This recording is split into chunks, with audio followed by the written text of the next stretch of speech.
Bien, bonsoir à tous et à toutes. Bonsoir. Ce soir, on va donc parler de deux notions qui sont très importantes. On va parler d'argent. L'argent, c'est important ou pas? Un peu. Et la deuxième notion, c'est le kavod. Le kavod, c'est l'honneur, le respect, la dignité. Et on va essayer d'assimiler l'un à l'autre et de voir comment dans la vie on a besoin de l'un, on a besoin de l'autre, mais qu'évidemment l'essentiel c'est de trouver l'équilibre, la mesure, pour que chaque chose reste une valeur et ne soit pas au contraire un problème. Ok. Donc il y a comment on dit, un proverbe qui dit l'argent n'a pas d'odeur. Ok. Nous on va se demander est-ce que l'argent a un honneur. Ok. Donc dans la paracha que nous avons lue hier dans le deuxième Sefer, pour ceux qui étaient à la synagogue, la Torah a ramené la mitzvah de Machatzit HaShekel. Machatzit HaShekel, la Torah donc nous demande de donner cette fameuse pièce d'argent en disant que lorsque les Juifs vont être comptés, on va compter leurs pièces et on ne va pas les compter à eux directement. Et de cette façon, Loye Bahem Negef Bifkod Otam. C'est quoi Negef? Negef, c'est une espèce de. C'est une catastrophe, quoi, c'est une tragédie. Et on sait que lorsque l'on compte les Juifs, on les met dans une situation problématique. Le compte attire le din. On avait fait un cours une fois là-dessus, on avait expliqué que le din, c'est le contraire dans son application de la bracha. Or la bracha ne peut pas être limitée à un chiffre. Ça veut dire que si je sais exactement ce que j'ai dans ma poche comme argent, alors je peux pas dépenser, ça c'est une évidence, mais je ne peux même pas rêver de plus que ce que j'ai sur moi. On avait donné un exemple, il y a quelqu'un qui fait les vitrines sur l'avenue, on va dire l'avenue François 1er à Paris, ou bien, je ne sais plus comment ça s'appelle, il y a tous les couturiers, peu importe, ok. Je vois des choses magnifiques, je peux rêver, d'accord, mais si je pense constamment à la somme que j'ai sur moi, même le rêve est inaccessible. Non pas que la bracha c'est un rêve, mais la bracha c'est toujours ce qui n'est pas limité, d'accord. Avoir la bracha, c'est pas avoir une somme, c'est avoir ce qu'il me faut, quand il faut, là où il faut. Ça, c'est la bracha, c'est pas une somme, c'est pas un chiffre. Si par exemple, maintenant, je me dis, je vais compter combien il y a de personnes, ok, donc je vais savoir combien il y a de personnes. Si je vois une foule, admettons, ok, et que je la compte pas, bon bah, il y avait un nombre de personnes qui est en relation, qui est relatif à une ambiance, au fait que les sièges étaient tous remplis ou je ne sais quoi. D'accord. Un chiffre, c'est toujours quelque chose qui limite. Avec les chiffres, on ne peut pas négocier. D'accord. On ne peut pas négocier avec un chiffre. Tant qu'on n'est pas dans le chiffre, tout est possible. Compter les Juifs, c'est leur donner une limite. Or, c'est contraire à l'esprit, à la dimension d'un juif. Si par exemple, il vous arrive un jour de calculer ce qu'on appelle vulgairement votre quotient intellectuel, et que vous mettez à votre intelligence un chiffre, vous risquez d'être déprimé. D'accord? Alors que tant que vous n'avez pas de chiffre à votre intelligence, tout est possible. Mais c'est vrai, imaginez qu'on dise à quelqu'un, voilà ce que tu as, voilà ce que tu vaux en intelligence. Ben, on le limite forcément, même si la limite elle est très haute, mais il est forcément limité. Donc la Torah, elle va nous déconseiller, même si ce n'est pas un issour, une interdiction formelle, elle va nous déconseiller de compter les Juifs. Quand on veut compter l'assistance dans une synagogue pour savoir s'il y a minyan, on ne dit pas 1, 2, 3, 4, 5, 6. D'accord. On va citer un verset qui est composé de 10 mots, et puis si on arrive au bout du verset, c'est qu'il y a 10 personnes. Mais on pourra dire de personne que lui il est le 1, et que lui il est le 2, et que lui il est le 3. D'accord? Bien. Alors, pour ne pas compter les juifs, on comptera les pièces d'argent que les juifs vont donner. Vélo yebem negef, et il n'y aura pas donc de negef, il n'y aura pas de catastrophe. D'accord? La Torah me dit, Zéitenu, voilà ce qu'ils donneront. Rachid va expliquer que Akadosh Baruch Hu a montré à Moshe à quoi ressemblait la pièce de Machatzit à Shekel. Tout le monde se demande mais quoi, Moshe il n'est pas capable de savoir ce que c'est un demi-shekel. En plus, la Torah avait bien précisé, Machatzit à Shekel c'est quoi? C'est Esrim de Gera à Shekel. Un shekel c'est 20 Gera, peu importe, d'accord? Machatzit à Shekel, donc ça fait combien de Gera? 10. Bravo. Ok. Comptable. Moshe Rabbeinu n'était pas capable de faire ce que d'autres, certes très intelligents, sont capables de faire comme ça, même sans réfléchir. Qu'est-ce que Akadosh Baruch Hu a montré à Moshe Rabbeinu? Il a montré l'explication de ce que disait la Torah plus haut. Voilà comment la Torah demande aux Juifs de donner cette pièce de demi-shekel. Elle leur dit, Venatenu, et ils donneront, Ish, ça veut dire chacun, Kofer Nafsho. Vous pouvez me traduire cette expression, Kofer Nafsho? Kofer, c'est un peu un...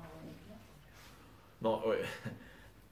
Mais là, c'est pas ce Kofer-là. C'est pas ce Kofer-là, ok? C'est Kofer, dans ce contexte, ça vient du mot, par exemple, du mot kapara. Kapara, C'est quoi une kapara? c'est expiation. C'est quoi une expiation? Non, une expiation c'est un. Un échange.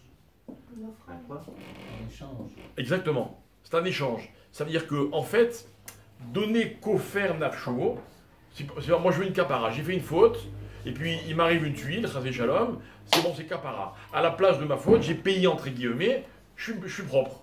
Ça s'appelle kapara, d'accord? Ça s'appelle kapara. Un korban, c'est une kapara. L'argent, ça peut être une kapara. Maintenant là, il y a une démarche, que chaque juif donne le kofer de son nefesh. Si je calcule bien, le kofer du nefesh, c'est-à-dire de l'âme d'une personne, c'est quoi en fait? C'est le prix de l'âme. D'accord? Combien elle vaut votre âme à vous? Bon. Ensof? Eh ben, ici, il y a marqué que ton âme, elle vaut demi-shekel. D'accord? Donc Moshe ne comprend pas. Il dit, mais de quel demi-shekel on parle? Alors Akadosh Baruch Hu va lui montrer une pièce en feu, dit Rachid. Il va dire, voilà, tu vois cette pièce, il faut qu'il donne la même. Ah, alors Moshe a compris, et il dit, attention, tout le monde doit donner une pièce de un demi-shekel. Mais on n'a pas du tout répondu à la question. D'accord? Donc on va rester nous avec ce problème de kofer nefesh. Comment peut-on donner la valeur d'une personne? Ça n'a pas de sens. Ça n'a pas de sens. Ok? Donc nous, on va essayer de comprendre, finalement, à quoi sert l'argent? L'argent, dans la vie, on va dire d'abord et avant tout, on va dire que l'argent est une valeur. L'argent est une valeur. D'accord? Vous avez de l'argent, vous gagnez de temps. La première question que vous allez vous poser, c'est qu'est-ce que vous pouvez faire avec cette somme? Ok? Et donc, sans arrêt, vous allez caresser des rêves ou des fantasmes en vous disant, je peux me le payer, je peux pas me le payer. Vous allez dire, par exemple, ah, moi, je gagne plus que toi, je suis plus riche que toi. Oh, la classe. Ok? Ou alors, pire, vous allez dire, ah, lui, il gagne plus que moi, il est plus riche que moi. La déprime. Ok? Mais c'est comme ça, c'est la vie. C'est comme ça que ça fonctionne. L'argent est une valeur. Non pas valeur dans le sens noble, d'accord? Par exemple, une qualité, la générosité, c'est une valeur. Mais une valeur dans le sens concret de la vie. Concret. Les choses valent de l'argent. D'accord? Ce soir, on ne vous a pas servi grand-chose pour l'instant. Il y a des cacahuètes, mais bon, ça vaut de l'argent, quoi. C'est pas grand-chose, mais ça vaut. D'accord? Non, je ne dis pas ça pour vous, hein. Tout vaut de l'argent. Combien on doit? On va voir comment tu manges. Ok? Tout vaut de l'argent. Mais, nos rachamis vont nous apprendre, vont nous faire remarquer qu'il y a des choses qui ne valent pas d'argent. Ok? Dans un sens ou dans l'autre. Je vais vous donner un exemple. D'après vous, qui est plus voleur? Celui qui vole, je sais pas moi, Voilà, il voit un sac à main par terre, discrètement il s'approche, il l'ouvre, il y a un billet de 500 euros, hop, il le prend, il referme, il ne sait pas qu'il y a une caméra, il a mis le billet dans sa poche. C'est un voleur ou pas un voleur? Très bien. Il y en a un autre, il n'a pas volé, il y avait un billet de 500 euros, il ne l'a pas pris, il a pris une allumette. D'accord? Combien ça vaut une allumette? Des Ça vaut rien. cacahuètes.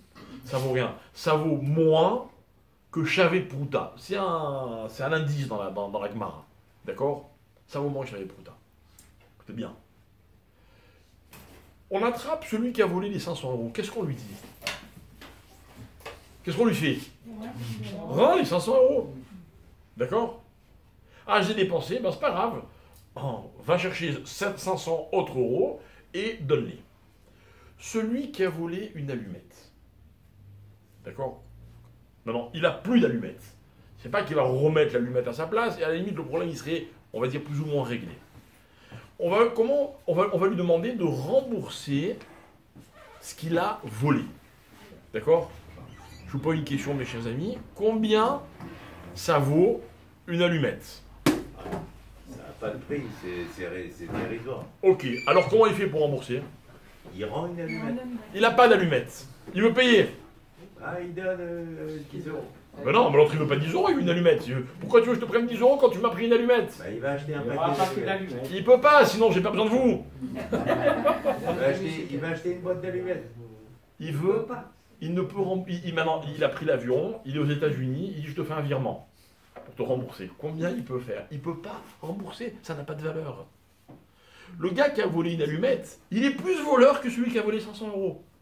Il peut pas lui rendre. C'est un peu comme quelqu'un qui empêche quelqu'un d'autre de dormir. Il peut lui rendre? Il peut pas lui rendre. Gezel Shina, le vol du sommeil littéralement, c'est un vrai problème parce qu'on ne peut pas rembourser. D'accord? Donc maintenant, revenons à l'argent. Quelque chose qui a de la valeur, bon, à la limite, on peut s'arranger. Quelque chose qui n'a pas de valeur, c'est un problème. Et puis en plus, il peut y avoir autre chose dans l'allumette. Moi, je veux pas une allumette. Moi, tout à l'heure, je voulais allumer mon barbecue pour faire griller ma viande. À cause de toi, j'ai pas pu manger. Maintenant, tu vas me rembourser, tu vas me rendre une allumette, c'est trop tard. J'ai mangé autre chose. D'accord? Comment? Mais l'heure du repas est passée. Vous pouvez pas me rendre. Vous voyez, il y avait une utilité dans l'objet. Il y avait pas. Bref, pour vous expliquer, il y a des choses qui n'ont pas de valeur. Ce qui n'a pas de valeur est autant un problème, dans certains cas, que ce qui a de la valeur dans d'autres cas. Ok? Très bien. Donc l'argent est une valeur. Et on pourrait croire, mes chers amis, que dans la vie, tout a une valeur. Ok? Bon, il y a un monsieur, un jour qui m'a dit, je ne dirai pas son nom, c'est quelqu'un de très connu. Ok? Hein? Les initiales. Non, même les initiales, je ne vous dirai pas. Je vais Pour même, les deux premières syllabes. je vais même pas vous dire. Non, regardez, je vais même pas vous dire ses origines. Parce qu'en ce moment, il y a des pays dont il ne faut pas trop parler dans le monde. D'accord? Et si je vous dis, j'ai peur que vous compreniez qui c'est. Un jour, il m'a dit une phrase terrible. Il m'a dit, vous savez, monsieur, dans la vie, tout s'achète. Tout s'achète. Ça n'existe pas quelqu'un qui n'a pas de prix. C'est Poutine. Non, Poutine, je ne vais jamais parler. Il paraît qu'il m'a appelé, mais je n'ai pas répondu. Vous l'aimez la phrase là, que je viens de vous dire? Elle est horrible. C'est vrai? Non. Attends, il y en a un qui m'intéresse là. Non. C'est vrai ce que tu... C'est vrai. Tout a un prix. Ouais. Tu peux me vendre ton père ou ta mère? Moi non, mais certaines personnes oui. Tout ce qui s'achète n'a pas de valeur. Non, le gars qui te vend son père ou sa mère, lui, il a un prix. Mais son père et sa mère, ils n'ont pas de prix. C'est pas pareil. C'est pas pareil. Lui, c'est d'évaluer au point qu'il est prêt à vendre n'importe quoi. Mais c'est pas que son père ou sa mère ont un prix. Non, il y a des choses qui n'ont pas de prix dans la vie. Il y a des choses qui n'ont pas de prix dans la vie. Hein, donc, il y a des gens qui possèdent beaucoup d'argent, et malheureusement, en hébreu, on dit le chibouche, ça veut dire l'anomalie, elle est que pour eux, bah, ils ont l'impression qu'avec leur argent, bah, ils peuvent tout obtenir. C'est dramatique. Dramatique. Mais il y a des gens qui me disent, mais peut-être que c'est vrai, quoi. C'est vrai. Enfin, en tout cas, on peut se payer pas mal de choses avec l'argent.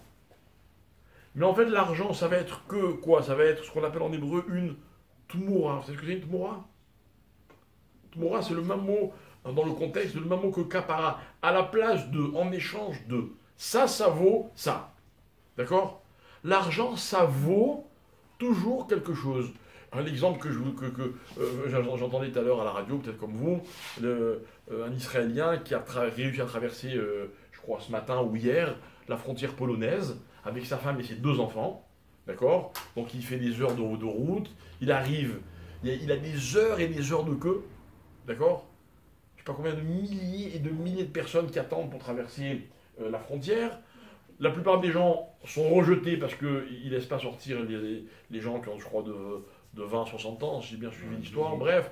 Donc lui, il double toute la queue pour leur dire, mais moi, je suis pas ukrainien, je suis israélien, laissez-moi sortir. D'accord? En attendant, sa fille, un petit bébé qui est bouillant de fièvre, d'accord? Mais en même temps, qui est glacé, ses pieds, il me dit, il raconte, il dit, oh, je voyais ses pieds congelés, quoi.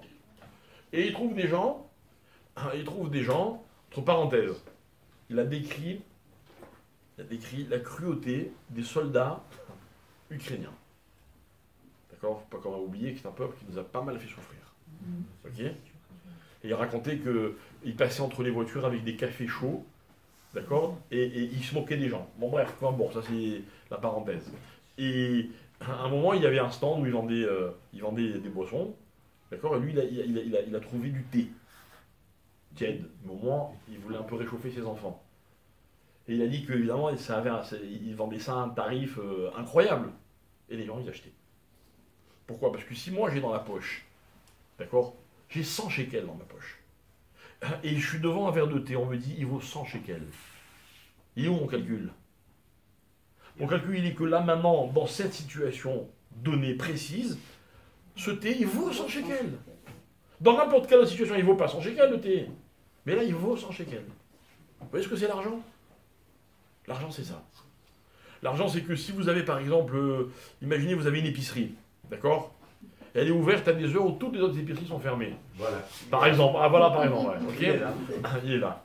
Ben forcément, vous allez vendre vos produits à un prix auquel les gens sont prêts à acheter, que les gens sont prêts à payer, dans cette circonstance, à telle heure, etc. C'est logique, c'est normal. C'est normal. D'accord? Il y a toutes sortes de gens qui ont fait des fortunes sur des objets dont on avait besoin ou envie à des moments précis. Précis. D'accord? Le corona, il a appauvri beaucoup de monde, et il en a enrichi plein d'autres. C'est les lois. C'est les lois du commerce. C'est ce qu'on appelle Tumura. C'est ce qu'on appelle en hébreu, il y a un autre mot qui s'appelle Kedai. C'est ce que c'est Kedai? Ça vaut la peine. Pour moi, ça vaut la peine de... Là, cet objet, j'en ai besoin maintenant, ok, ben ça vaut la peine. Très bien. Il y a des gens... On l'a déjà dit. Il y a des gens qui préfèrent faire leurs courses tout près de chez eux et ne pas perdre de temps, et d'autres qui préfèrent perdre du temps pour payer moins cher. Ok, chacun il va décider son Kedai. D'accord? C'est ça, les lois de l'argent. En un mot, je sais faire un cours d'économie, tout le monde le savait, mais on a juste resitué les choses. D'accord? Y a-t-il des exemples qui vous viennent à l'esprit de choses qui n'ont pas de valeur, qu'on ne peut pas acheter? Les êtres humains. La santé, l'amour, l'intelligence. Bah, tout ce qui est pas matériel. Le temps, ça s'achète. Non. Les sentiments. Pourtant, vous allez chez quelqu'un qui vous donne, je sais pas moi, je vais essayer de réfuter quelques exemples à la fois. Moi, je n'ai pas de connaissances, je ne suis pas très intelligent. Il y a un professeur, lui par contre, il est très érudit. Ok, donc je vais lui payer X shekels pour avoir un cours de lui. Il va me dire voilà, 1 heure de cours, ça vaut tant. Il m'a vendu sa connaissance et son temps. D'accord? Il y a beaucoup de choses qui a priori ne sont pas achetables, mais finalement on se rend compte que oui, on a tendance à les acheter. Le temps, il peut s'acheter quand ça a un commerce en quoi, mais on ne peut pas acheter le temps de notre propre vie. On ne peut pas vraiment acheter du temps. Le temps, c'est impalpable, on ne peut pas vraiment acheter le temps. On peut acheter le temps de quelqu'un. Là, on t'attache du temps, on attache du temps, mais on ne peut pas attacher le temps. Le temps. Ok, donc là c'est mieux dit. C'est mieux dit, c'est-à-dire que si j'ai pas, je vais le dire un peu différemment, si j'ai pas de temps, je peux pas l'acheter. Quelqu'un, on lui dit, bon ben voilà, monsieur, il vous reste 2 heures. bah, il ne peut pas en acheter. Avec tout l'argent du monde. À l'inverse, celui qui a plein de temps, imaginez, il y a un riche, multimilliardaire, qui est condamné, il lui reste quelques heures, et il y a un pauvre gars qui n'a rien à faire de sa vie, il lui reste 20 ans à vivre. Il dit, tu veux pas, je te vends 20 ans, je te vends 10 ans. Ça se vend pas. D'accord? Mais donnez-moi des exemples plus concrets. Voilà, il y a un exemple qui a été cité, je ne sais pas comment tu y as pensé, ok? L'amour, par exemple, ça s'achète, ça se vend, l'amour? Ça peut s'acheter. Ah, raconte-moi comment. Non, c'est intéressant, là, vraiment... Avec l'argent. C'est un expert en la matière. C'est un expert en achat ou en amour? Avec une grosse somme d'argent. Qu'est-ce que tu achètes exactement? J'ai pas compris. Ben, tu achètes la personne Ouais. et et au fur et à mesure, elle verra que tu es bon, généreux, que tu payes et que tu es prêt à payer des milliards pour elle. Et ben, Tu crées des in sentiments. fine, je pense qu'elle t'aimera. Ah, j'ai aimé le je pense. Non, tu m'as rassuré, j'avais Non, très je peur que crois ça que finisse c'était bien. bien. Grâce à Dieu, ça a mal fini. D'accord? C'est-à-dire, toi, tu me dis, je pense qu'elle m'aimera. Alors, je vais te dire ce que dit la Gemara de ton cas. D'accord? C'est pas mon cas. Non, déjà, non. Quoique. c'est Non, mon du cas que tu. La Gemara, elle dit comme ça. La Gemara, vous savez que très souvent, pour apporter un enseignement, et pour le rendre plus accessible, la Gemara, elle se sert de ce qu'on appelle le machal. C'est ce que c'est un machal? Une parabole, une allégorie. Donc, écoutez bien. Le machal, en fait, c'est des mots simples qui vont capter l'imagination de la personne, de l'auditeur, de l'élève, et il va imaginer une scène, et en imaginant cette scène qu'il a l'impression de vivre, parce qu'il s'identifie à la scène, alors il va comprendre l'enseignement. D'accord? Ok? Voilà. Quand vous donnez un cours, moi ça m'arrive souvent, ok? Le rêve, c'est de trouver le bon exemple pour illustrer ce que vous voulez dire.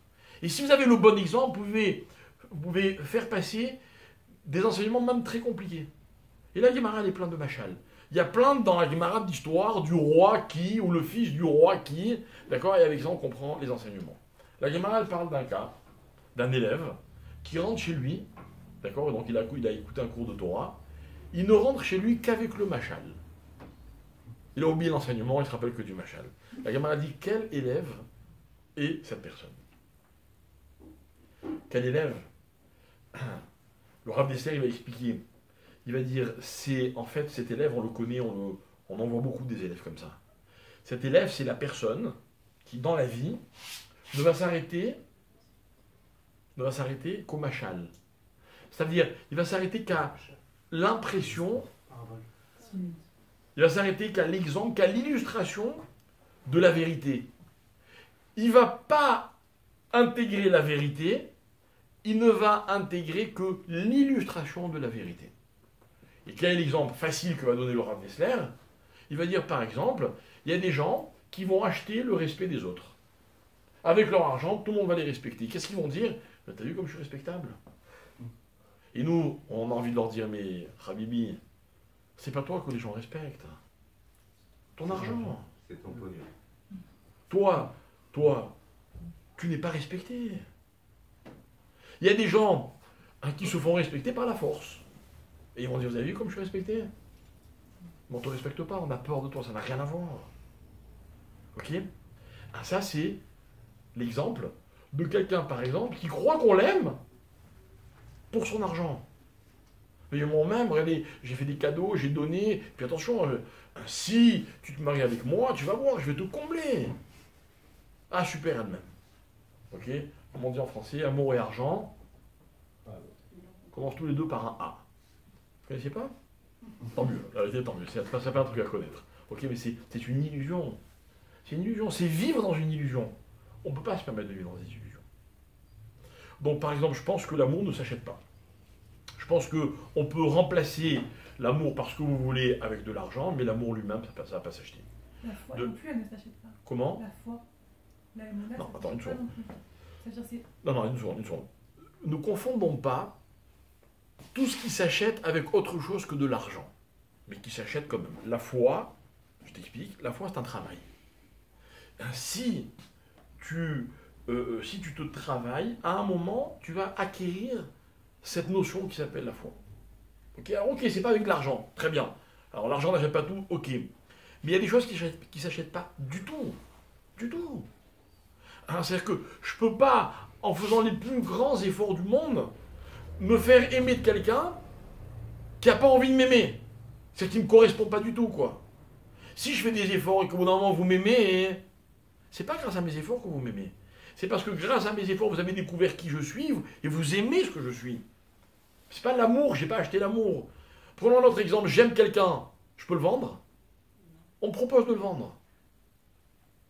Est-ce qu'il y a une somme que je vais accepter? Si j'accepte une somme, c'est que j'aime pas la personne. Ok? C'est pas moi qui le dis, c'est Shlomo Ameler. Shirachirim. Shirachirim de Shlomo Ameler, il s'éclate dans l'amour. Dans l'histoire de Shirachirim, l'histoire de la bergère et du berger, qui s'adore, mais qui se trouve pas, qui se cherche, d'accord, constamment. Il est dans une vallée, on lui dit, ah, elle était là hier, donc il va dans l'autre vallée, on lui dit, mais on l'a pas vue, parce qu'elle est partie de l'autre côté, et il lui court après, elle aussi, pareil, etc. Rappelez-vous avec cette scène qui est racontée dans, je crois, le 6e chapitre ou le 5e, elle a passé la journée à le chercher, elle a monté des montagnes, elle a descendu des falaises, etc. Arrivée à la fin de journée, elle rentre chez elle, elle est épuisée, elle a mal aux pieds, elle se lave les pieds, elle se déshabille, elle se met au lit, et on tape à la porte. Elle dit, qui c'est? Elle dit, ben c'est moi, le berger. Et là, elle est dans un demi-sommeil, elle dit, Rachat tiet raglai, echachat anefem. Je me suis lavé les pieds, comment pourrais-je me les ressalir? Elle dit, je me suis déshabillée, je vais me rhabiller. Et donc, elle reste au lit. D'accord, donc l'autre découragé, qu'est-ce qu'il fait? Il s'en va. Et puis là, elle se réveille, elle dit, mais suis-je folle? Elle visite, elle se rhabille, et puis elle se ressaille les pieds, elle ouvre la porte, et elle a disparu. Ça, c'est Shirachirim. Parce qu'en fait, Shirachirim, c'est l'histoire d'Hachem et du peuple juif. D'accord? Chacun cherche l'autre, ils n'arrivent pas à se trouver tout au long de l'histoire. Ne vous inquiétez pas, ça finira bien un jour. Mais les Rahamim disent de Shirachirim que si toute la Torah est Kadosh, le Shirachirim est Kodesh Kodashim. C'est-à-dire que le langage allégorique, imagé de Shirachirim qui nous parle, parce que j'ai dit une histoire d'hommes et de femmes, c'est une histoire de sentiments, dans laquelle tout le monde peut se reconnaître. Hein, c'est en fait la notion, la dimension Kodesh Kodashim de la Torah. Il n'y a rien qui vaut plus que Shirachirim. C'est incroyable. Et là-bas, Shlomo Ameler, il donne des définitions. Il dit par exemple, Maïm Rabim, Lo yochlu lechabot et ahava. On peut traduire ce verset? Maïm Rabim, beaucoup d'eau. Maïm Rabim, il faut comprendre que beau, ça ne veut pas dire seulement beaucoup d'eau, ça veut dire toute l'eau du monde. Toute l'eau du monde, Lo yochlu, ne pourront pas éteindre et ahava, l'amour. Vous saviez beaucoup l'amour, c'est un feu? Hein? C'est marqué là. C'est un feu qu'on ne peut pas éteindre. Mais le même verset continue, il dit Im iten ish et kol hon beto ba'ava. Si un homme est prêt à donner tout ce qu'il possède pour de l'amour, qu'est-ce qu'on lui répond? Voilà, je viens et je vous propose, vous me vendez la personne que vous aimez? Quelle va être votre réponse? C'est quoi la meilleure réponse? Combien? Recalier. C'est pas inestimable. Hein? Inestimable. Alors qu'est-ce qu'on lui répond? Non, pas à vendre. Non. Non mais, si vous répondez, elle n'est pas à vendre, vous risquez de tomber sur un os, comme celui qui est au fond de la salle, et dire ouais, t'es sûr, je double. T'es sûr que tu veux pas? T'as besoin de quoi? Elle est à moi. Hein? Elle est à moi. Et alors? On dit non. Et alors? On dit quoi? Non, mais maintenant c'est une discussion. Shlomo Ameler a une meilleure idée. Vous savez ce qu'il dit, Shlomo Ameler? Je double, c'est toi. Hein? Elle n'a pas de prix. Il dit que, Shlomo Ameler, hein? il dit que les gens ils vont se moquer de lui. Bravo. Boz Yavuzoulo. On va se moquer de lui. Quelqu'un qui vient qui me propose de l'argent pour ce qui ne vaut pas d'argent. Vous voulez que je discute avec lui? Boz Yavuzoulo, je m'entends dire avec tes bêtises. De quoi tu me parles? D'accord, Boz Yavuzoulo. Donc l'argent, on ne peut pas tout acheter. Bien. Alors on peut continuer comme ça pendant très longtemps. Mais moi, ce qui m'intéresserait, c'est qu'on comprenne, à travers ce que je voudrais vous expliquer, on comprenne pourquoi, finalement, quelle est l'importance de l'argent. Parce que là, je suis en train de descendre l'argent, mais l'argent c'est très important, on a tous besoin d'argent. On a tous besoin d'argent. Parce que on ne peut pas tout acheter avec l'argent, mais j'ai besoin de tout ce qui est à vendre. D'accord? Dans la vie, tout ce dont j'ai besoin, quasiment, est à vendre. Ou en tout cas, tout ce qui est à vendre, un jour ou l'autre, j'en ai besoin. J'ai pas besoin de tout ce qu'on vend, mais de tout ce qui est à vendre. Les habits sont à vendre. La nourriture est à vendre. Ok? La santé est à vendre. Eh oui. Tu vas pas chez le médecin? Tu n'achètes pas des médicaments? Si, mais D'accord. quand t'as une sale santé. J'ai pas dit qu'on peut acheter toute la santé avec l'argent. Mais pour être en bonne santé, il faut dépenser de l'argent, c'est de la folie. Sans arrêt, on a des gens qui viennent et qui nous disent un enfant doit se faire opérer, une mère de famille doit ceci, machin, ça coûte tant. C'est la vie. C'est la vie.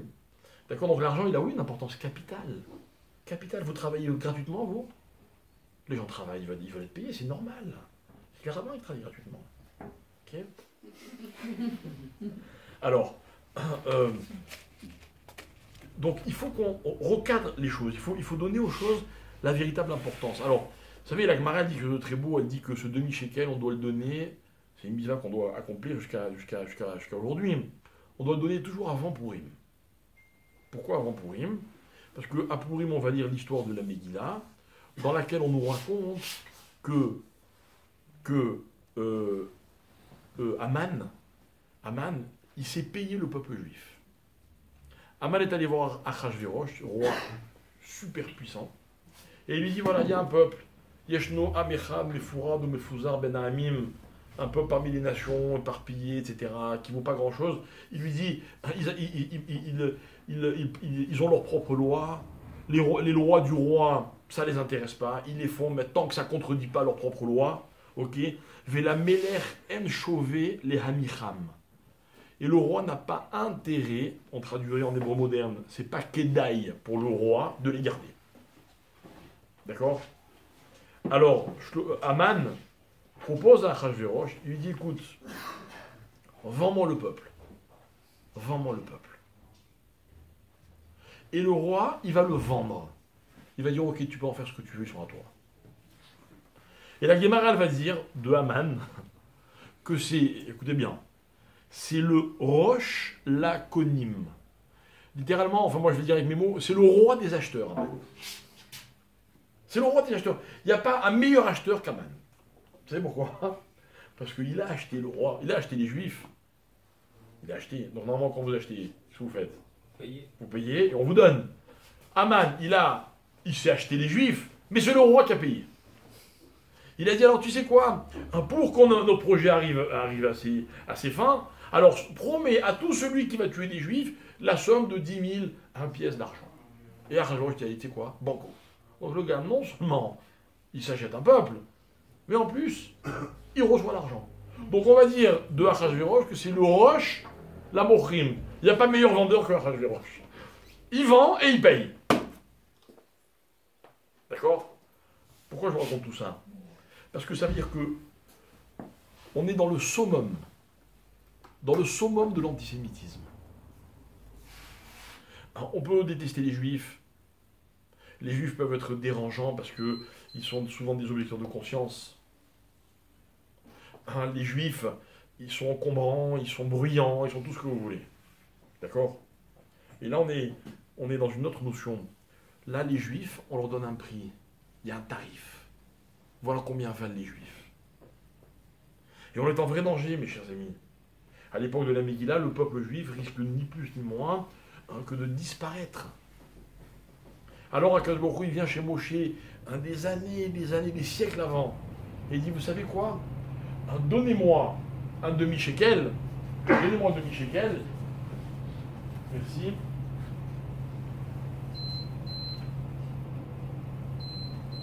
Donnez-moi un demi-shekel et vous serez protégé des shkalim de Haman.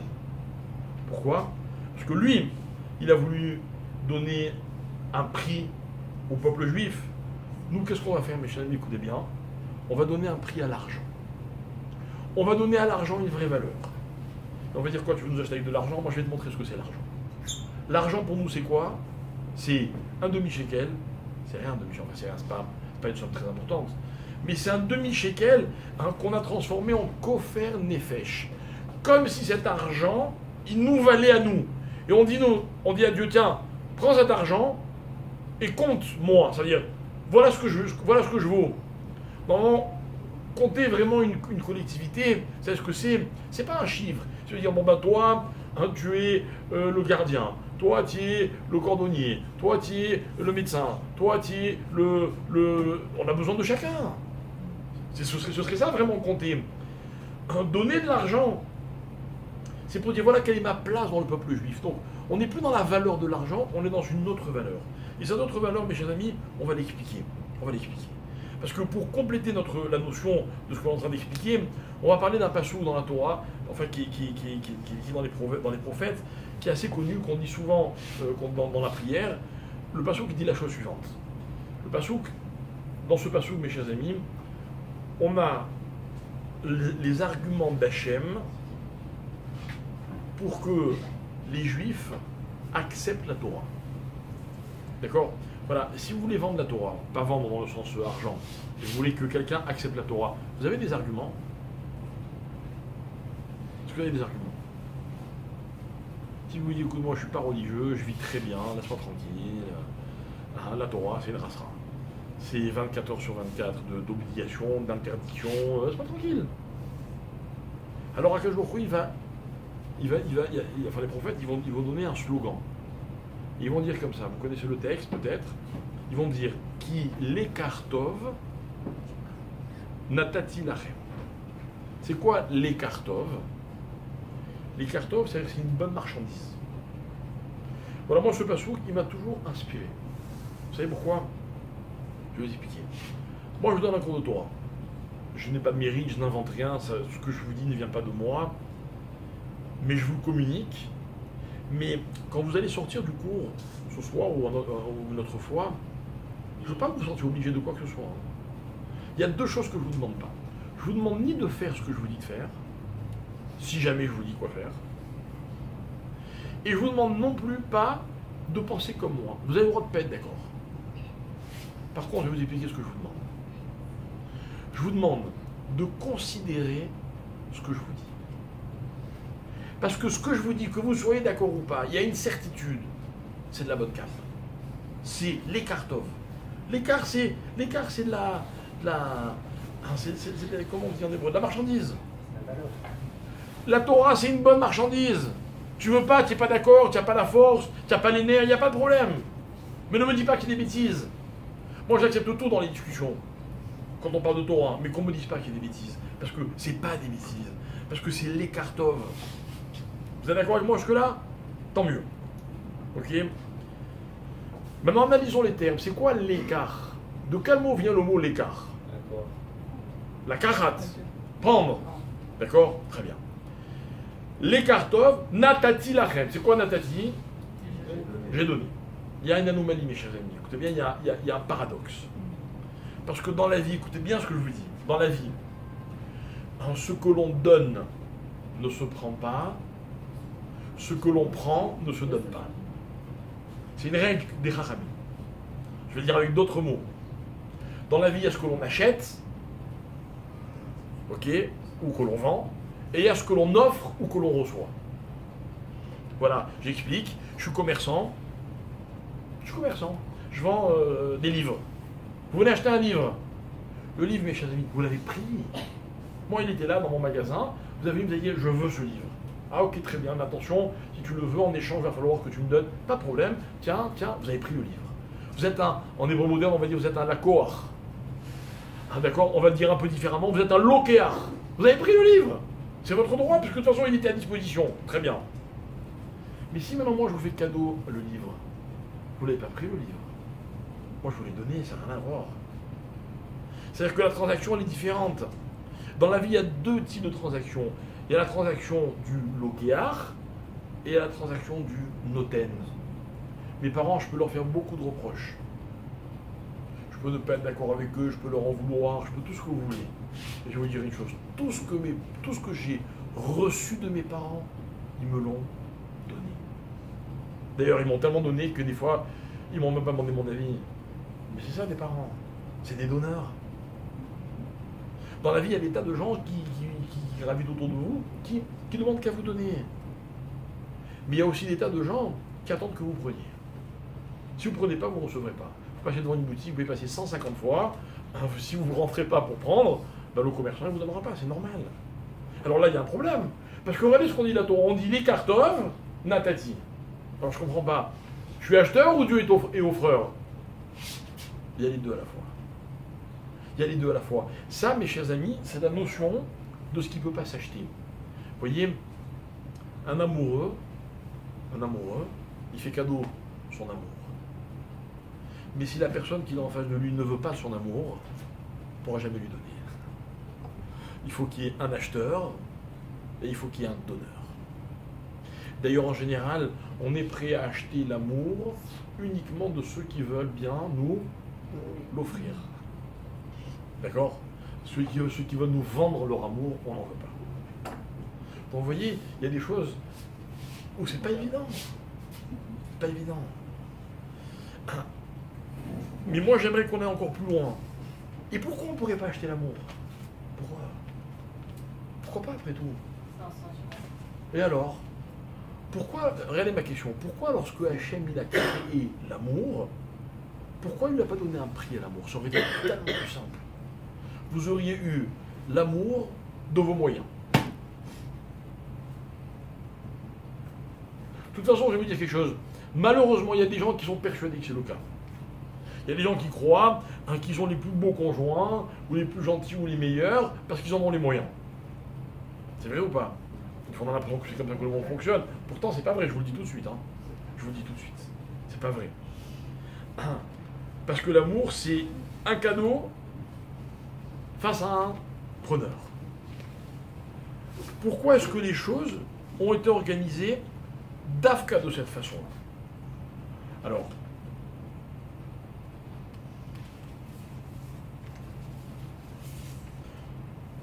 une dernière petite idée avant que nous fassions notre petite interruption pour manger et on reprendra après.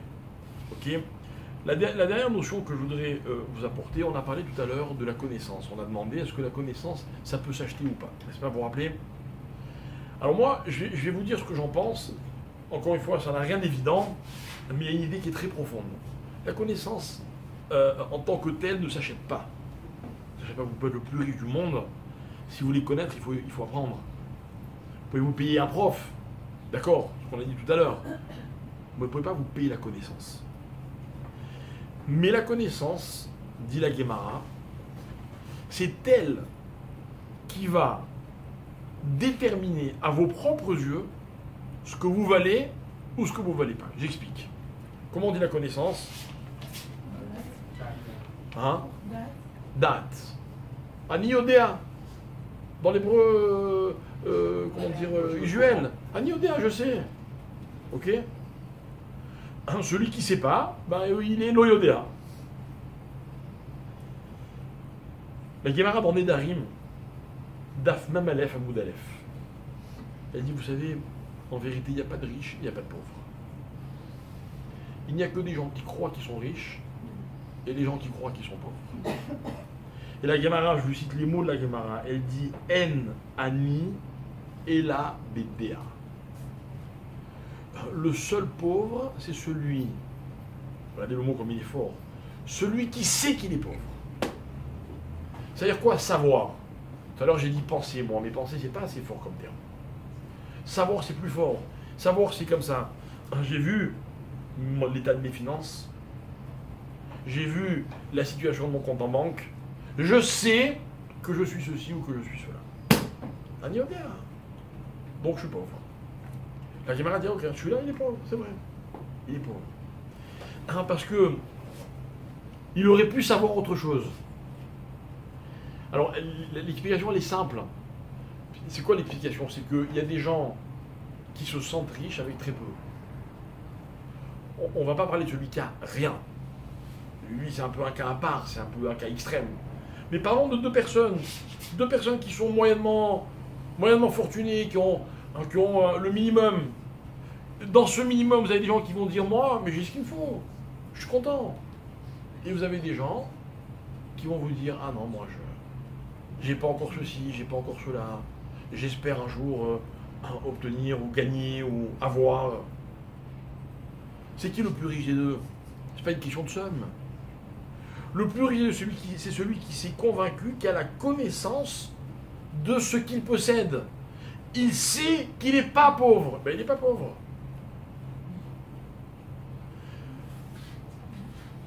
Il y a des gens qui travaillent Shabbat, et il y a des gens qui ne travaillent pas Shabbat. Ok? C'est quoi la différence? Je ne parle pas du juif convaincu, il ne travaille pas Shabbat parce que pour lui c'est un acquis. Non. Quelqu'un qui fait échouva, il y a des gens qui ont du mal, qui n'arrivent pas à s'arrêter, etc.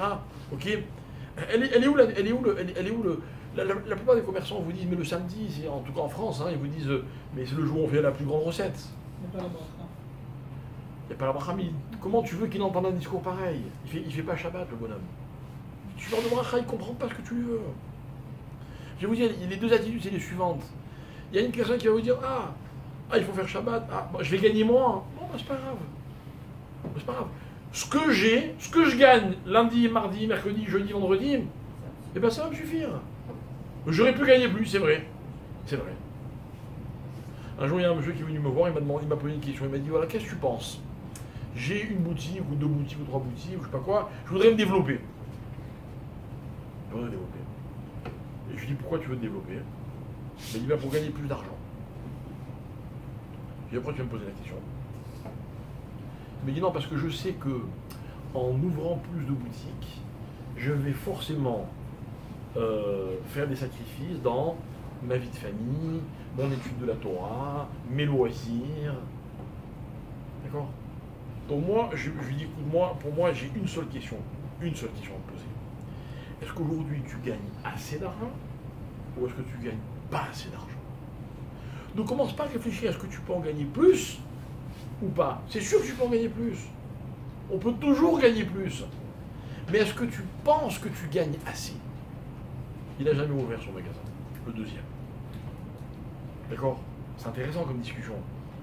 C'est-à-dire, est-ce que dans ta tête, tu es un ami ou est-ce que dans ta tête, tu n'es pas un ami? Vous voyez, c'est une décision personnelle. C'est pas une décision, c'est un sentiment. C'est un sentiment. Mais celui-là, par contre, c'est un sentiment qui s'achète. Il est différent de celui de tout à l'heure. Donc, on va récapituler pour faire notre pause. Ok? On a donc dit que l'argent, c'était la valeur des choses. On vit dans un monde où les choses ont une valeur monétaire, financière, c'est un fait. On a expliqué qu'il y a des gens qui se servent de l'argent pour acheter n'importe quoi. Un Haman, il va se payer des juifs. Nous, en contrepartie, notre argent, on le donne pour se racheter à nous-mêmes. Mais où est notre valeur? On a laissé cette question en suspens pour l'instant. Ok? Et puis, on a parlé donc de cette impression que la personne, elle peut avoir. Et là, ça ne dépend pas de la somme. Est-ce que la personne, elle se sent pauvre ou est-ce que la personne, elle ne se sent pas pauvre? On a tous des amis qui se plaignent toujours de tout et des amis qui se plaignent jamais de rien. Et les deuxièmes, ils n'ont pas forcément plus que les premiers. Mais c'est un état d'esprit. Il y a des gens, quand vous les connaissez un peu, vous dites, celui-là, il ne sera jamais riche. Il aura peut-être beaucoup d'argent, mais il ne sera jamais content. Terrible. Terrible. On n'est pas content de ce qu'on a en termes d'argent, on n'est pas content de ce qu'on a dans sa vie sentimentale, on n'est pas content de ce qu'on a. La seule chose dont il est bien de ne pas être content, c'est la Torah. Je veux dire, j'ai pas assez de Torah, ça c'est bien, mais c'est un autre coup. D'accord? Mais en général, le pauvre, celui qui est jamais content de ce qu'il a. Lui, Bémet, lui c'est un vrai Ani. Voilà ce que dit Yalmara. N, Ani, et la B, D, A. Alors, notre deuxième partie sera pour expliquer, à travers l'amour, pourquoi l'amour ne s'achète pas, et la connaissance, etc.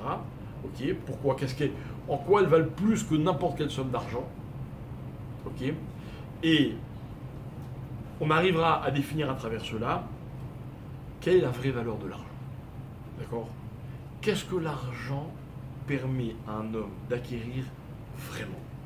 Vraiment, au-delà des objets, au-delà des nécessités absolues, parce que l'argent, on en a besoin aussi pour les nécessités absolues. Au-delà de tout ça, en fait, non pas quelle est la valeur de l'argent, mais vous avez compris, on anticipe, quelle valeur dans la vie on donne à l'argent. Ok? Et là-dessus, il y a un petit message très beau de nos Chachamim que je voudrais qu'on partage dans la deuxième partie. En attendant, bon appétit, rendez-vous dans à peu près une demi-heure, 25 minutes.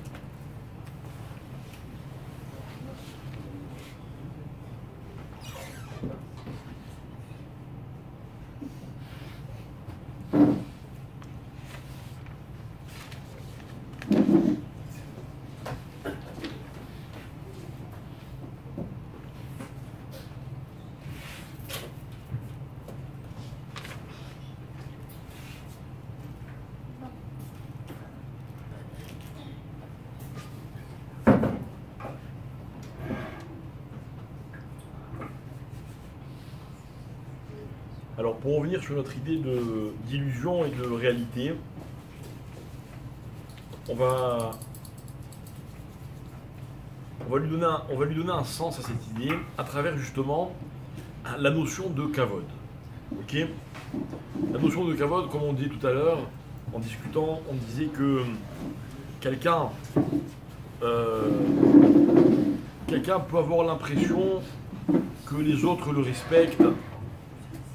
Quelqu'un peut avoir l'impression qu'il a de la valeur. Et ça s'appellera une illusion. Une illusion.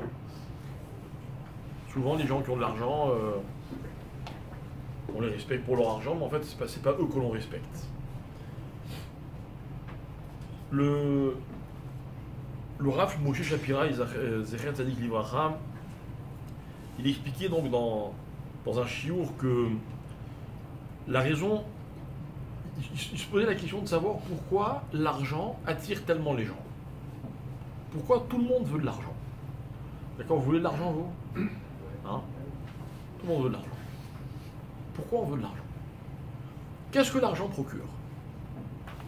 C'est que la liberté. La liberté ? Sécurité. Sécurité. Regardez, imaginez un habitant de Kiev qui avait un peu d'argent de côté, qui était propriétaire d'un appartement. Aujourd'hui, il n'a plus rien, en une seconde. Hein ? Jet privé, quoi ? Ils sont plus lesquels ? Vous savez pour combien d'argent ? Ouais, mais s'il part une... 2000 rues, c'est... Non, ok, il part, ils s'enfuient de Kiev et tout son argent, il reste là-bas. Mais il n'y a plus de banque, il n'y a plus rien. Peu importe, ce que je veux dire, c'est que l'argent, tout est relatif dans l'argent. Le plaisir, c'est bien si on a de l'argent, mais encore faut-il avoir la santé. La sécurité, on peut en avoir grâce à l'argent, mais c'est pas une assurance, elle peut disparaître en une seconde aussi. On connaît tous des gens qui avaient de l'argent, qui ont eu un retour de fortune, qui ont connu des circonstances exceptionnelles, qui ont fait qu'ils ont malheureusement perdu leur argent, et ils n'ont plus d'argent. D'accord ? Il y a des gens qui n'ont jamais eu d'argent, et qui vivent beaucoup plus détendus, ils trouvent leur sécurité ailleurs.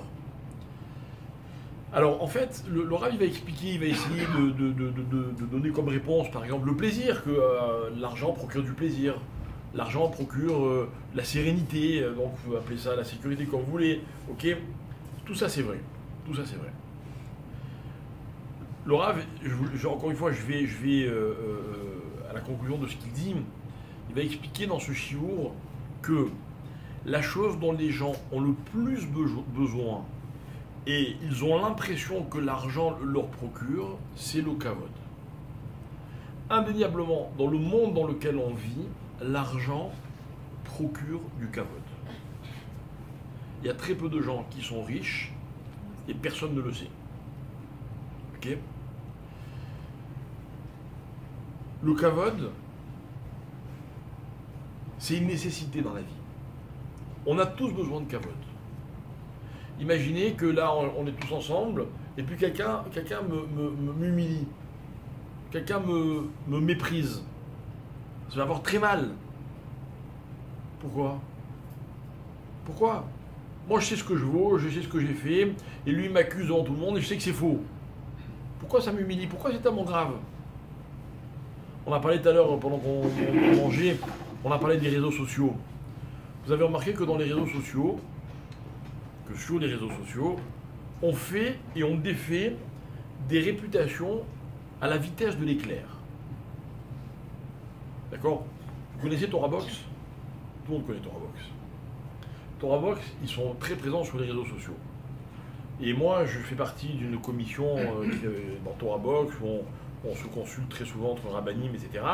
Et l'un des sujets qui revient très souvent, c'est qu'est-ce que les gens disent de TorahBox sur les réseaux sociaux. Alors, il y a eu des polémiques quand ils ont traité de certains sujets sur le judaïsme libéral, sur l'homosexualité, sur vous voyez, des sujets comme ça bien chauds, bien tendance, et ils se sont fait allumer sur les réseaux sociaux et ils étaient dans tous leurs états, etc. Et moi je leur ai raconté que plusieurs fois, lorsque mon père était grand rabbin, les réseaux sociaux n'existaient pas encore, Et il a été plusieurs fois vivement critiqué dans la presse. D'accord? Il avait des idées très, très arrêtées, très claires, et forcément ça ne plaisait pas à tout le monde. D'autant plus qu'il représentait la Torah, et je pense qu'il jouait ce rôle complètement. Donc il a été très souvent dans la presse même non juive. D'accord?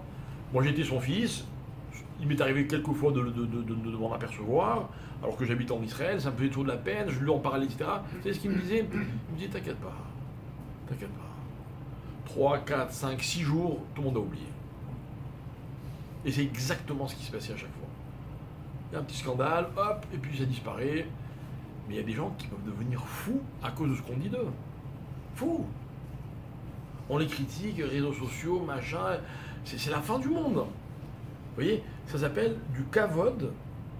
Du kavod, comment on dit comment dit-elle, on parlait de machal, enfin bref, c'est faux quoi. C'est faux, c'est une illusion, voilà. Du kavod illusoire. Alors pourquoi on est tellement sensible au kavod? La réponse est qu'on a besoin de kavod. C'est important. C'est important. Moi je suis rabbin d'une communauté, j'observe souvent les gens dans les synagogues, on arrive, c'est important d'être respecté, bonjour, comment allez-vous, machin, des petits mots, etc. On se sent important, quelqu'un vient vous parler, il a une suggestion à vous faire, il a une idée à vous donner. C'est très important, on a tous besoin de ça. On a tous besoin de ça. La question, c'est de savoir jusqu'où on en a besoin et comment on se le procure.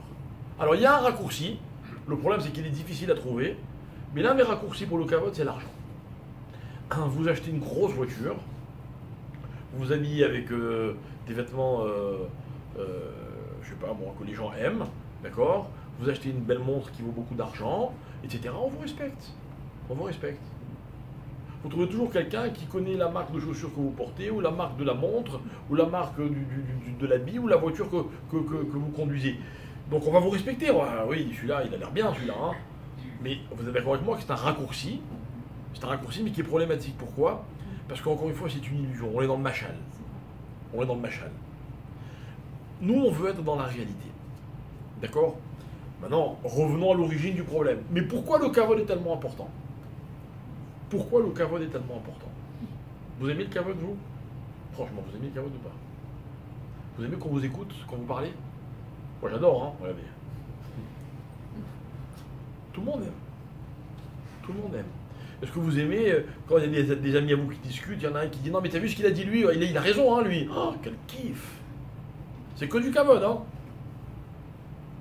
Vous aimez qu'on vous appelle, dis-moi, je voulais te demander, qu'est-ce que tu penses de ça? Ah, tu sais que tu penses, ah, d'accord, ben je vais le faire. C'est un kiff, tout le monde adore ça. Même dans les couples, très souvent, il y a des disputes qui sont basées sur le kavod, quoi. Ouais, tu m'écoutes jamais, oui, tu fais pas attention à moi, oui, tu as demandé à quelqu'un d'autre, oui, tu me donnes toujours comme exemple une autre personne, et moi j'aiguise pas. Mais ça va, c'est ta femme, c'est ton mari, tu sais très bien qu'il t'aime, tu es sa vie. Non, mais il ne fait pas de kavod. On a besoin de kavod. Pourquoi on a tellement besoin de kavod? Ok? Kavod, écoutez bien.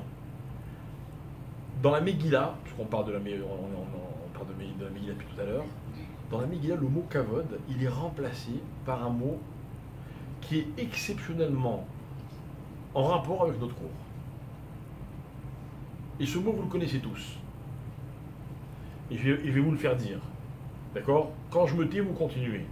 La Yudim, Aïta, Ora, Vesimcha, Vesason. C'est quoi le mot Vikar? Vav, c'est la conjonction coordination. Et après, il y a quoi? Il y a Yakar. Yakar, ça veut dire cher. Ça veut dire kavod. D'où je sais que Yakar, ça veut dire kavod. Ok? Ça veut dire quoi kavod? Le mot, étymologiquement, il veut dire quoi kavod? Il veut dire quoi? Respect ou alors? Hein? Honneur. Ou alors, dans un autre domaine? Lourd. C'est le même mot que kaved. N'est-ce pas? Et un jour, la Torah raconte que Moshe Rabbeinu, il va aider les Juifs qui sont en train de combattre Amalek. Hop, de nouveau, on est dans Purim. Et qu'est-ce qu'il fait Moshe Rabbeinu pour aider les Juifs qui combattent Amalek? Qu'est-ce qu'il fait? Il lève les bras. Il est sur une colline, il lève les bras, et la Torah dit, lorsque les bras de Moshe étaient levés, les Juifs gagnaient. Et lorsqu'il baissait les bras, les Juifs perdaient. D'accord? Au bout d'un moment, la Torah dit videz Moshe kevedim. Les mains de Moshe étaient lourdes. Alors, qu'est-ce qu'ils ont fait Aaron et Hour?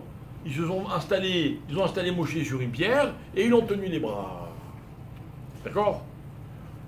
Quelle est la traduction de référence de la Torah? C'est le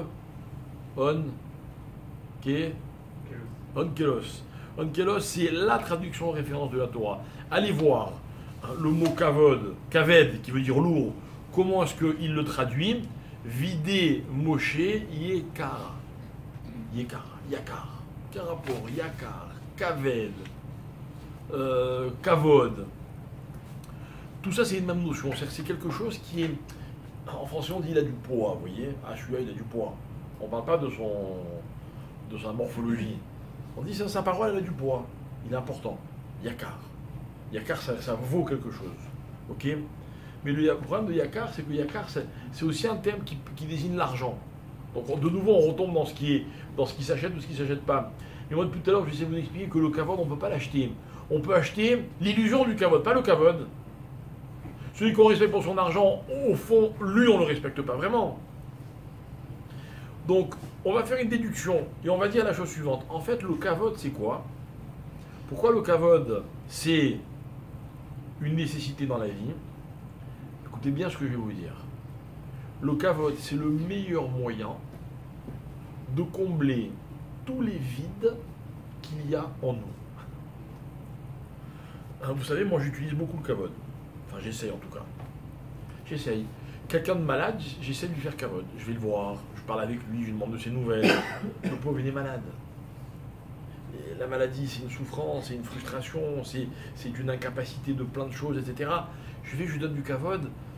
Ça comble pendant quelques instants, ça comble le pauvre tout ce qui risque de lui manquer. D'accord? Un pauvre, il faudrait tâcher de lui faire le plus de kavod possible. Parce que grâce au kavod qu'on va lui faire, il peut mieux supporter ses autres souffrances. Ça va combler le vide qu'il y a en lui. Et je peux vous donner encore 1000 exemples, mais l'idée principale, ça va être de dire comme ça, le kavod, il comble. Et en fait, écoutez mes chers amis, dans la vie, la plupart des choses, vous me suivez, après lesquelles on court, sont des moyens de combler les vides que nous avons en nous. D'accord? Vous avez des vides en vous? Vous n'allez pas me dire oui.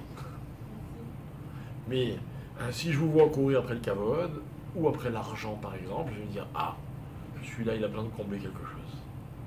C'est vrai, comme vous dites tout à l'heure, quand vous gagnez de l'argent, quel est le coefficient de ce qui vous est vraiment indispensable? Le reste c'est quoi? C'est pour combler quelque chose. Alors quand vous avez faim, vous avez mangé à 2 heures, non mais je ressens un manque. Il y a des gens qui mangent constamment pour combler je sais pas quoi. Vous avez des gens par exemple qui dépensent le shopping est pour eux une thérapie. Vous connaissez? Ah, ils se sentent mieux quand ils ont dépensé de l'argent. C'est fou. Enfin, quand ils ont acheté des choses. D'accord?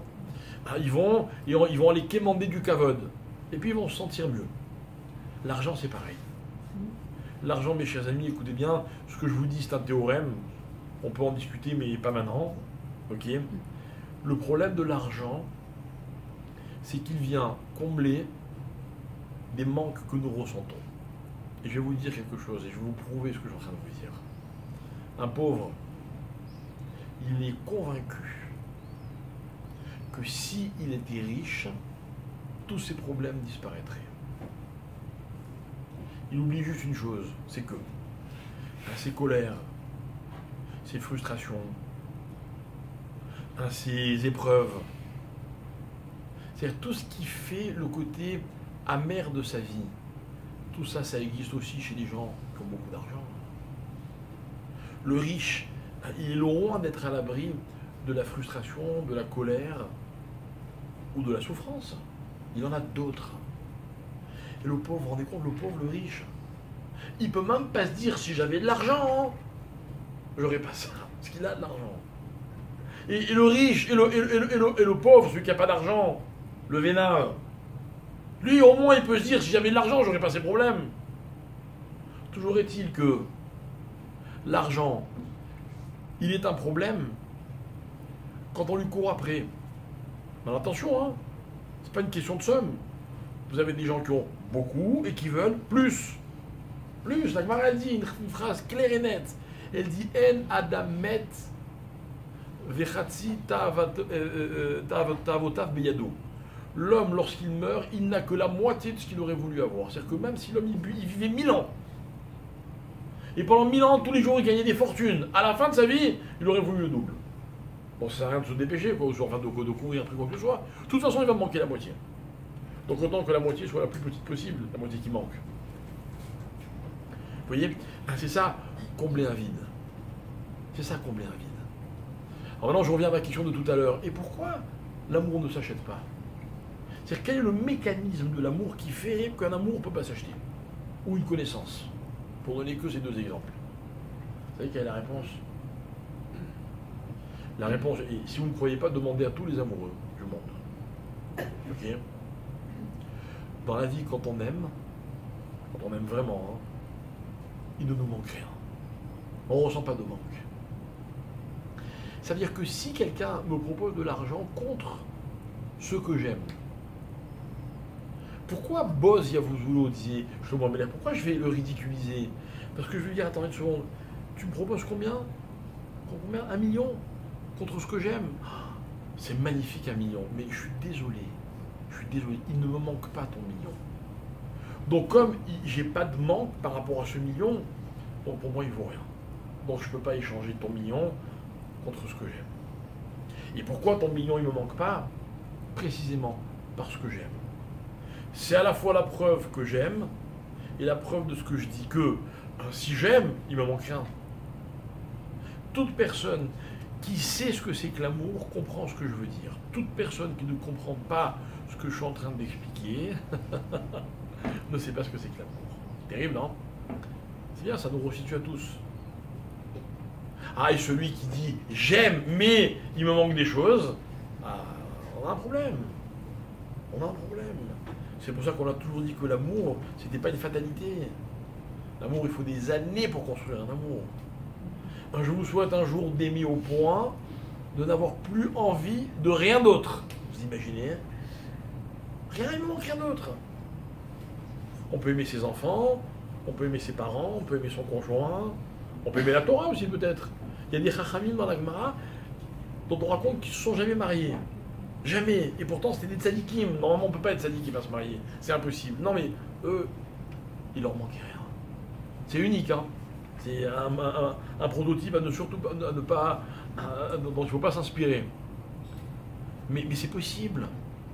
Parce que comme quand on aime vraiment, il ne nous manque rien. Eh bien, mesdames et messieurs, la connaissance, c'est le même mécanisme. Vous voyez?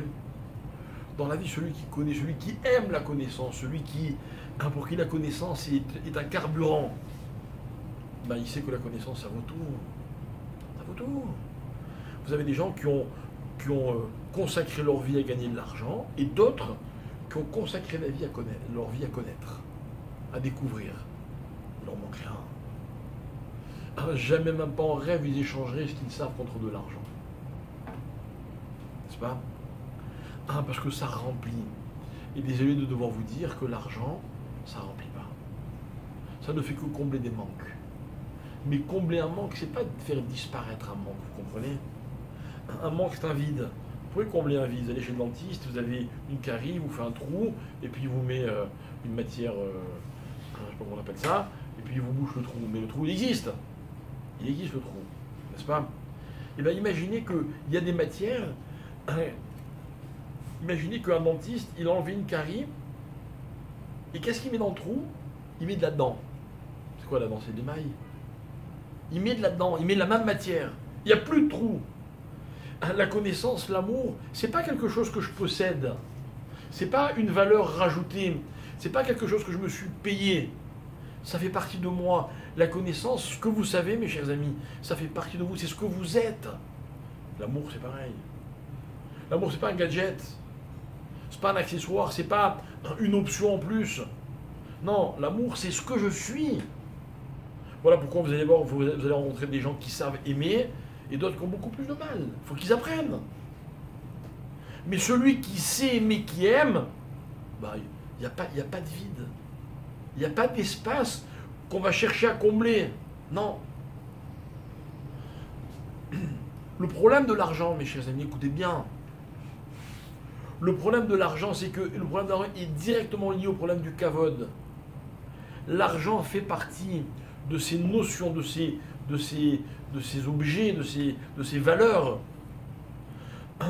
qui n'en sont que pour ce qu'elles comblent. Vous savez quelle différence il y a entre moi et quelqu'un qui gagne beaucoup d'argent et qui se tue pour gagner beaucoup d'argent? Vous savez la différence qu'il y a? C'est que lui, il a besoin de gagner beaucoup d'argent. Parce que grâce à ça, il a le sentiment d'exister.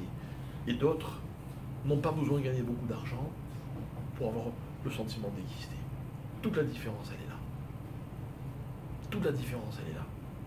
Et vous savez, je vous l'ai déjà dit plusieurs fois, et c'est un secret pour personne, quelqu'un qui aime, rappelez-vous, on avait fait un cours, ceux qui étaient avec nous, dans lequel on avait expliqué que l'amour, la conséquence de l'amour, c'est que elle fait gagner en volume. Vous voyez, quelqu'un a un territoire bien défini, et quand il aime, son territoire, il grandit. Quand on aime, c'est l'image que j'avais donnée, on écarte les bras pour accueillir ce que l'on aime. Vous voyez, on n'est plus que dans un petit territoire étriqué, on grandit. Ça veut dire quoi, on grandit? Ça veut dire que l'amour, c'est fait partie de ces choses qui me changent profondément. J'ai plus la même taille. J'occupe plus le même territoire, j'occupe plus, je suis plus. L'argent, c'est pas ça. Avec l'argent, on peut se payer un tas de choses. On peut même se payer la considération des autres. Ça ne change rien à ce que l'on est. Voilà la différence qu'il y a entre être et avoir.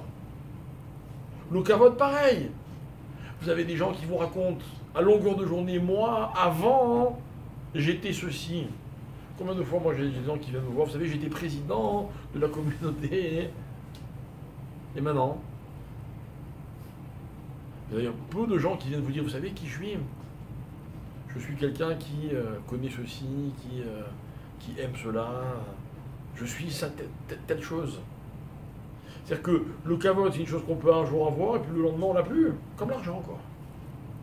C'est ça une denrée qui vient combler un manque. Une denrée qui fait partie de ce que je suis, c'est-à-dire que quand je l'ai, eh ben, il me manque rien. Alors écoutez bien. Maintenant, moi, je ne vais pas rester sur une note négative, parce que l'argent, c'est une valeur. Mais pas une valeur parce que dans le monde entier, on a besoin d'argent, non. Parce que si la Torah me dit, pour compter les Juifs, qu'ils donnent chacun une pièce d'argent, la Gemara demande d'ailleurs, elle dit, pourquoi on n'a pas demandé aux Juifs qu'ils s'amènent un caillou? Comme ça a été le cas à l'époque de Shaoul, on a parlé, je crois, Shabbat. Ok, un caillou, ça aurait été aussi bien. On aurait compté les cailloux, on aurait su combien il y avait de Juifs. Pourquoi de l'argent? Parce que dans l'argent, il y a quand même une valeur. La Gemara, elle va dire, par exemple, qu'avec cet argent, on va acheter des corbanotes. Ah, les corbanotes, c'est quoi? C'est un cadeau qu'on offre à Dieu pour lui faire plaisir. Eh bien, ça non plus, ça n'a pas de valeur. Comme l'argent du Machatzit Shekel. On va dire, attention, le Machatzit Shekel, c'est une somme dans laquelle il n'y a pas de riches, il n'y a pas de pauvres. Tout le monde donne la même chose. Qu'est-ce qu'on a gagné avec ça? C'est que la différence, mes chers amis, elle ne va pas être dans la somme ou dans ce que je possède.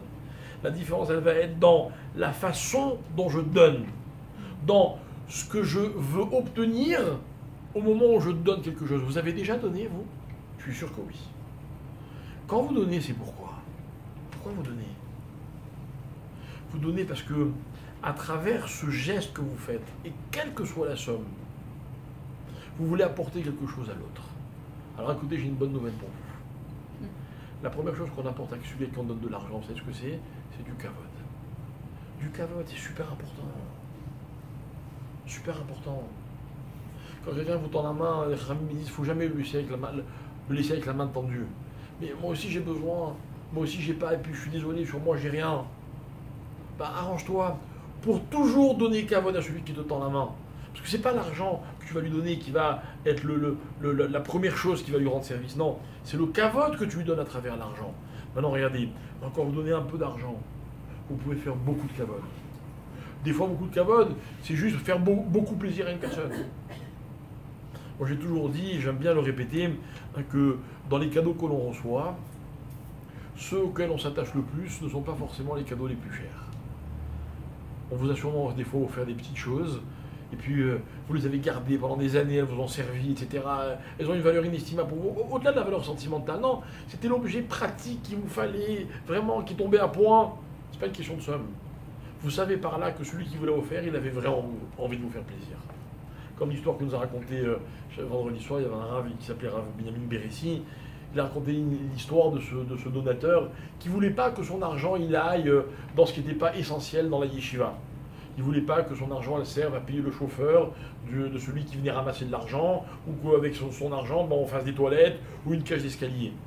Alors le Rav lui dit, mais tu sais, dans une yeshiva, on a besoin et d'un chauffeur, et d'une cage d'escalier, et d'une salle de bain, on a besoin de tout. Maintenant, où va aller ton argent, c'est pas toi qui décide. C'est pas toi qui décide, c'est Hachem. Mais Hachem, quel va être son critère? En fonction de la joie, de l'envie que tu as quand tu donnes. Sache une chose, ton argent, il sera au plus près de la Kedusha. Plus tu le donnes avec envie, et plus cet argent, il sera kadosh. Alors, est-ce que c'est vrai? Est-ce que c'est ce Rav qui l'a décidé? Est-ce que c'est une image? Dans tous les cas, c'est un message qui est vrai. C'est un message qui est vrai.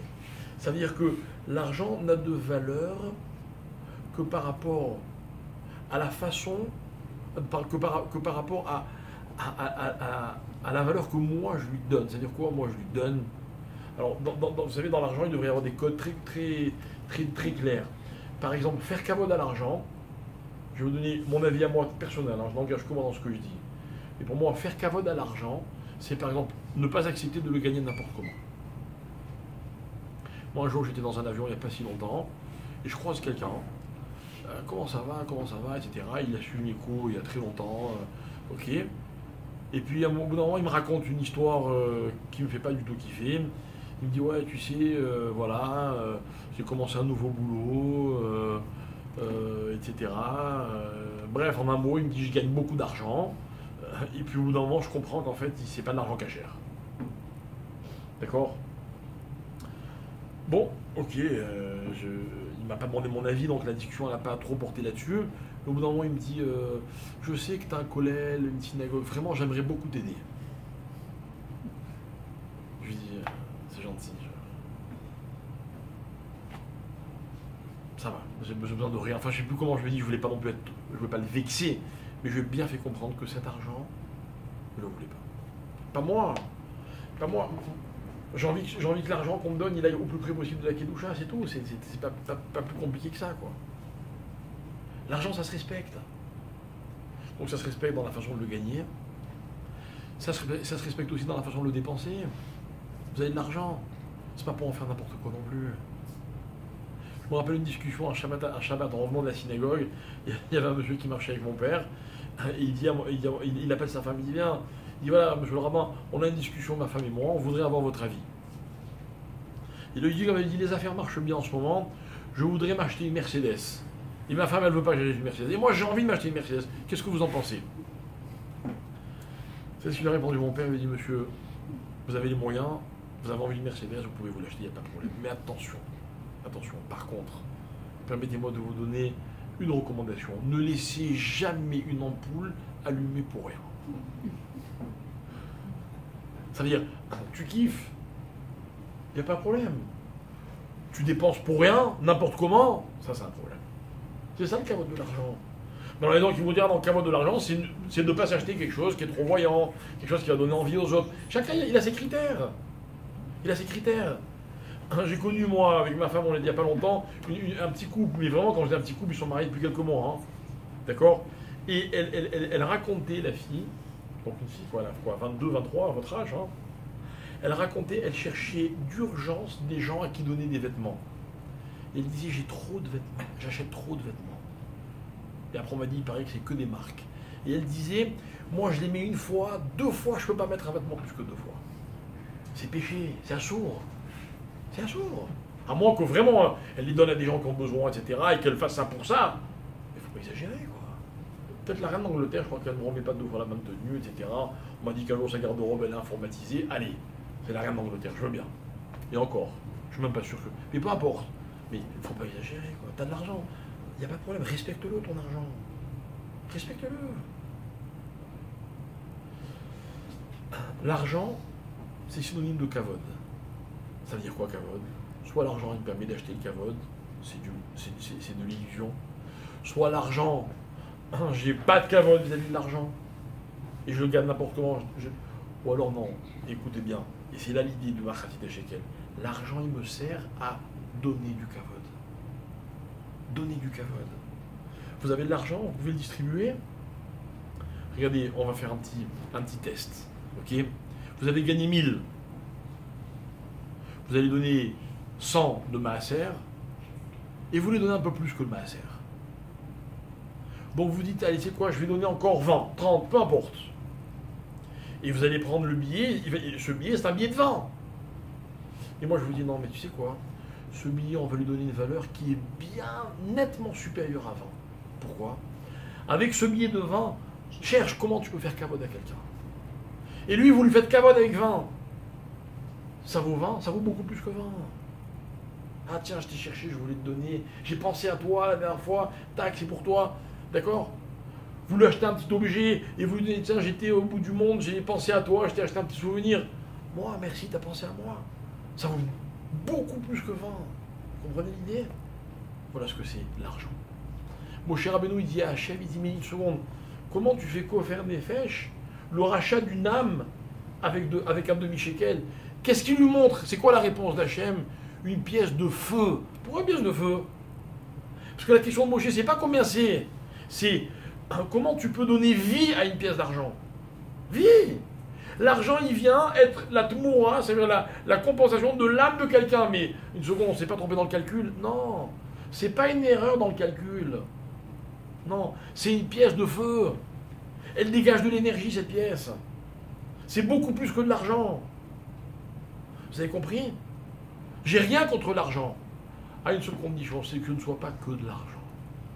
Et je crois que l'erreur que tout le monde commet, nous tous, dans la vie, c'est que l'argent pour nous n'a que la valeur de l'argent. Avec l'argent, je peux me payer ceci, avec l'argent, je peux me payer cela, avec l'argent, j'ai la tranquillité, avec l'argent... Tout ça, c'est quoi? C'est que des sommes. Mais si je suis capable de transformer mon argent en beaucoup plus que ce qu'il vaut, alors mon argent, il devient du kavod. Mais du vrai kavod, pas du faux kavod. C'est pas parce que j'ai de l'argent qu'on me respecte, c'est parce que j'ai de l'argent que je peux respecter les autres, que je peux faire honneur aux autres. Et moi, je vais vous dire, parmi les donateurs, j'ai pas une grande institution, mais ça fait plusieurs années que je ramasse de l'argent, j'ai vécu beaucoup de situations, ok. J'ai reçu des sommes d'argent des fois, de gens, j'aurais donné le double pour ne pas le recevoir, cet argent, s'il n'y avait plus. Un jour, je vous donne un exemple, un jour, je vais voir quelqu'un, qui est un ami de la famille, je dis voilà, je viens te voir pour mon collègue, machin et tout, il me fait un scandale. Il y en a marre, toi t'as un collègue, ton frère il a un collègue, ton beau-frère il a un collègue, ton père il a monté une synagogue à Neuilly, Et vraiment, je me sentais minable, quoi, vous voyez, c'est... Bon, tu sais quoi, je vais te faire un don pour pas que tu repartes sans rien. Je mourrais d'envie de lui dire, je ne veux pas ton don, mais je me dis, si je le fais, je fais une avéra. Parce que Alors, je lui dis autre chose, je lui dis, écoute, je comprends ce que tu dis, mais un jour tu comprendras que c'est pas toi qui as raison, que c'est moi qui ai raison. Très bien. Mais il m'a profondément déstabilisé, je vous dis la vérité. Je parle à un ami et tout, je dis, tu sais quoi, et voilà ce qu'il vient de me dire, etc. Peut-être on laisse tomber. Bref. Et finalement, bon, il se passe 1 an, 2 ans, on fait une soirée de gala, et pas moi, quelqu'un d'autre l'invite au gala. Et moi j'étais super gêné, je dis, je l'invite. Oh, voilà, il faut pourquoi l'invite. Lui, il veut pas, il vient pas. Il est venu au gala, il a fait un don important. Il vient me voir et m'a dit, tu veux que je te dise, tu sais pourquoi je suis venu pour te dire que c'est toi qui avais raison. Peu importe ce qui s'est passé entre temps, comment il a compris, j'avais raison. Pas moi, la Torah, quoi. Mais c'est vrai, t'as raison. En fait, vous, votre rôle, c'est d'ouvrir, de faire de la Torah et de nous demander de l'argent. Et moi, j'aurais jamais dû te dire, parce que quand je t'ai donné, en fait, j'avais pas envie de donner. Et je t'ai donné, mais j'ai fait une faute. Bon, alors, la faute, elle est facile largement, parce qu'il a pris conscience. Mais ça veut dire quoi? C'est-à-dire que, des fois, il y a des gens qui vous donnent 100 shekels, mais vous avez l'impression que ils veulent vous faire plaisir. Enfin, plaisir, ils apprécient la mitzvah. Et des gens qui vont vous donner des sommes beaucoup plus importantes. Mais, boss Yavuzoulo, N'oublions pas cette chose-là. Dans cette idée de la tzedaka, on a racheté nos âmes. C'est-à-dire quoi? On a exprimé notre kavod en voulant donner au Beth Amikdash, au Mishkan. Alors qu'est-ce qu'il dit à Akadosh Baruch Hu béni Israël? Il dit ce demi-shekel dans lequel vous vous êtes investi, vous avez voulu me faire plaisir, vous allez voir quand il va avoir beaucoup plus de valeur que les 10 000 pièces d'argent, c'est-à-dire 20 fois plus que ce que Aman va proposer pour acheter des juifs. Combien de juifs il a vendu Aman dans l'histoire? 0. 10 000 pièces d'argent contre un juif, vous vous rendez compte? Tout le monde aurait dû courir. Finalement, ça s'est pas fait, ça n'a pas abouti. Voilà ce que c'est que l'argent, mes chers amis. L'argent, si c'est qu'un moyen, c'est que pour combler un vide, ça n'a pas de valeur. Ça a une valeur qui est éphémère, qui est momentanée, qui dépend d'une circonstance, qui dépend d'une humeur, qui dépend de ce que vous voulez. Quelqu'un qui fait le beau parce qu'il a de l'argent, il fait de la peine. Parce que ni lui ni son argent n'ont de valeur. Quelqu'un qui a de l'argent et qui en profite pour, notamment, faire du kavod aux autres. Je ne dis pas qu'il faut donner tout ce qu'on possède, loin de là. Mais on valorise ce qu'on a à travers ce qu'on peut faire, notamment aux autres. Notamment aux autres. Et tout est comme ça dans la vie. Et j'ai vraiment envie de dire que le point commun qui est entre l'argent et l'amour, parce qu'on a dit que l'un ne peut pas acheter l'autre, ben l'amour c'est un peu la même chose. L'amour c'est pas ce que je ressens, c'est ce que je peux permettre à l'autre de ressentir. Vous avez des gens qui n'arrivent pas à s'aimer ou qui n'arrivent pas à aimer les autres. Vous savez pourquoi? Parce que dans leur amour, ils ne sont pas natati, ils sont lokéar. Même l'amour qui est une valeur inestimable, peut-être la valeur suprême de la vie, mais ça peut être aussi un jeu, un système dans lequel je prends le donner. Alors forcément, ça ne va pas fonctionner, parce que ça ne vaut pas grand-chose. Mais si l'amour, au contraire, est un moyen pour moi de donner aux autres, pas de donner parce que j'aime alors je donne, c'est trop facile, non. De donner aux autres la possibilité d'aimer. Les gens que j'aime, comme j'ai dit il n'y a pas longtemps dans un cours, je devrais tous les matins les remercier de me donner la possibilité de les aimer. Vous avez compris? Leur amour, il vaut énormément parce que grâce à eux, moi je peux aussi vivre la même chose. C'est quoi partager l'argent? C'est dire à quelqu'un j'ai de l'argent, c'est quoi? Tiens, toi aussi vis cette expérience. Quelle que soit la somme que je donne. On partage. On vit la même chose. Akadosh Baruch Hu, il a besoin de nos corbanotes, franchement. Est-ce qu'il a besoin de nos corbanotes? On a marqué que le corban, c'est Réach Niroach, une odeur agréable. Il a un nez, Hachem. Il a des facultés olfactives, Hachem, pour dire ça sent bon, ça sent pas bon. Non. Hachem, ce qu'il aime, c'est que les Juifs aient envie de lui faire plaisir. Voilà. Vous avez vu, c'est pas si compliqué de faire la Torah. Il faut juste avoir envie de faire plaisir à Hachem. D'ailleurs, c'est pour ça que des fois on fait mal, des fois on fait mieux, des fois on se trompe. C'est pas grave. La Gemara dit Aïkar, chez Chaven, Libo les Shamaï. Quand un homme, sa kavana, c'est de faire plaisir à Hachem, ben finalement tout ce qu'il fait, ça a de la valeur. Cette mitzvah de Machatit HaShekel, c'est la mitzvah à travers laquelle on apprend la valeur des choses. Alors ça passe par l'argent, parce que l'argent est omniprésent dans la vie des hommes, mais l'argent n'est qu'un machal, n'est qu'un indice qui m'éclaire sur ma façon de valoriser les choses de façon générale. Voilà, merci beaucoup de m'avoir suivi. Shavuot Tov, des bonnes nouvelles, et Bezrat Hashem, à très bientôt.